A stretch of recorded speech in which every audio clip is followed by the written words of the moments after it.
두려움은 어디서 오는 걸까요?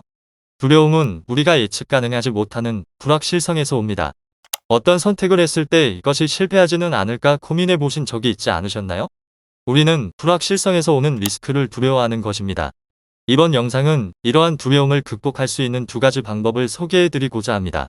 그러면 바로 시작해 보겠습니다.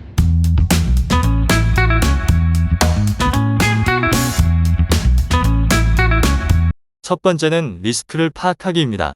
우리가 이 리스크만 제대로 파악하고 있다면 두려움에 대해 어느 정도 극복할 수 있을 것이라 생각합니다. 사실 우리가 두려워하는 근본적인 이유는 실패를 통해 얻게 되는 결과를 두려워하는 것이라 생각합니다. 그렇기 때문에 이 리스크를 통해 내가 얻게 될 결과를 제대로 분석해 보는 겁니다. 내가 해야 할 선택에 있어 리스크의 결과들을 나열하고 적어볼 때 생각보다 별것 아닌 것에 마음이 빼앗긴 건지 선택하지 말아야 하는 건지에 대한 기준이 생기게 됩니다. 저의 경우 두려움의 크기를 재어봅니다. 제가 가지고 있는 두려움들의 결과들을 나열했을 때 100% 기준으로 두려움의 크기가 51-99% 안에 없다면 선택하는 것이죠. 사실 웬만한 두려움과 불안들은 리스크들을 나열하고 분석하는 단계에서 많이 해소되는 것을 느끼실 수 있습니다. 두 번째는 내부적인 요소 강화시키기입니다.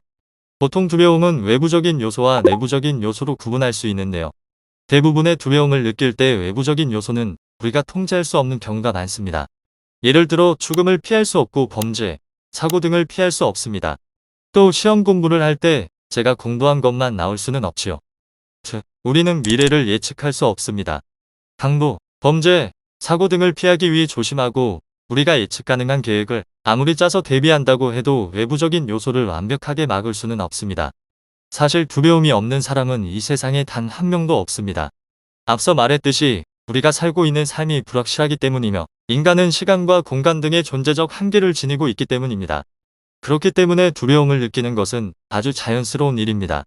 하지만 우리의 마음과 생각과 같은 내부적인 요소는 우리가 통제가 가능한 부분이라고 생각합니다. 사실상 거의 80에서 90%는 내부적인 요소만 강화해도 많은 두려움이 사라질 수 있습니다. 그렇다면 어떻게 내부적인 요소를 강화시킬 수 있을까요? 그것은 바로 긍정적인 생각을 주입시켜야 합니다. 긍정적인 생각을 주입시키는 이유는 바로 이 두려움을 이용하기 위한 습관을 만들기 위해서입니다. 여러분, 생각은 그것이 부정적인 생각이든 긍정적인 생각이든 계속 한 방향으로 나아가는 경향이 있는 것 같습니다. 이런 경험 해보신 적 있으신가요? 좋은 생각을 하기 시작하면 긍정적인 가지들이 뻗어나가는 것 같아지고 계속 좋은 일이 생기는 것 같은 느낌이 들고 말이죠. 우리 세상의 중력과 같은 자연법칙 중의 하나로 관성의 법칙이 있습니다. 이 법칙은 어떠한 물체가 어떤 운동을 한번 시작하게 되면 계속 같은 운동을 하려고 하는 성질입니다. 쉽게 예를 들어 물건이 가득 담긴 손수레를 생각해 봅시다. 물건이 가득 담긴 손수레를 처음 끌려고 할 때 힘이 많이 들어가지만 일단 한번 손수레가 움직이기 시작했다면 그 다음부터는 비교적 쉽게 끌고 갈 수 있는 이유가 바로 관성의 법칙 때문입니다. 천천히 움직이는 손수레는 비교적 적은 힘으로 멈출 수 있지만 빠르게 움직이고 있다면 갑자기 세우기가 힘들어집니다. 이러한 물체 말고도 사람에게도 똑같은 관성의 법칙이라는 현상이 일어납니다. 사람이 무엇인가 지속적으로 계속하는 것을 다른 말로 습관이라고 합니다. 이러한 습관은 관성의 법칙과도 유사한 점이 많습니다. 반 정도 물이 있는 컵을 보면서 누군 물이 반밖에 안 남았구나 생각하고 누군 물이 반이나 남았다라고 생각합니다. 또 반 정도 산을 오를 때도 누군 반이나 남았네라고 생각하고 누군 반밖에 안 남았네라고 생각합니다. 그렇다면 이 두려움을 이용할 수 있는 긍정적인 생각을 주입한다면 어떻게 될까요?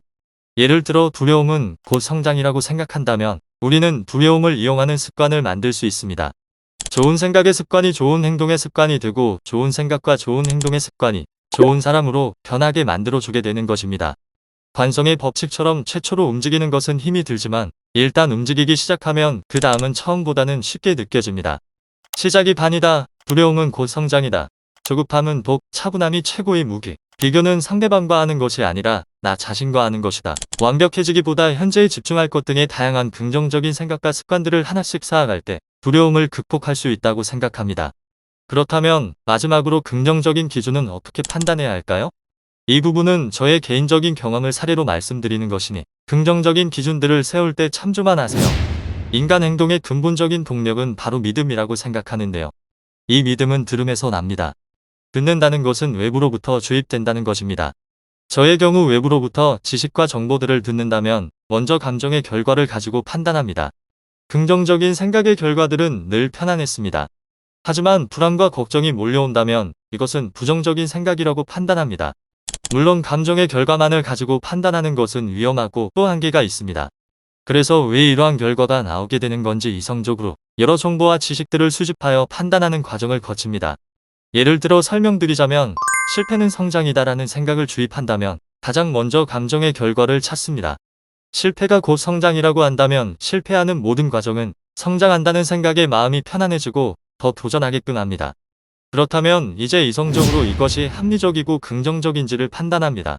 판단의 기준은 과학, 인문학, 철학, 심리, 종교 등의 지식을 찾고 또 나의 과거의 경험이나 실패 또는 롤모델의 영향, 동료들의 성공 사례, 가족과 친구들의 사회적 지지 등을 통해 의심하고 납득하는 과정을 거치게 됩니다.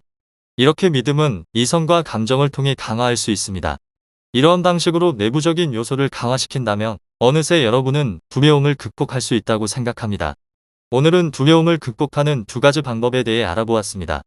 첫 번째는 내가 무엇을 두려워하는지 리스크를 파악하고 분석하기입니다. 두 번째는 실패는 곧 성장이다와 같은 긍정적인 생각과 습관을 통해 내부적인 요소를 강화시키기입니다. 혹시 지금 두려워하는 것이 있다면 고민할 시간에 이 두 가지 방법을 먼저 실행해보세요. 두려움을 자꾸 주입하면 결과는 좌절과 더 큰 두려움밖에 안 남더라고요. 이 영상이 당신의 두려움을 극복하는 데 도움이 되셨으면 좋겠습니다. 세상과 나를 발견하는 그날까지 긴 영상 시청해주셔서 감사합니다.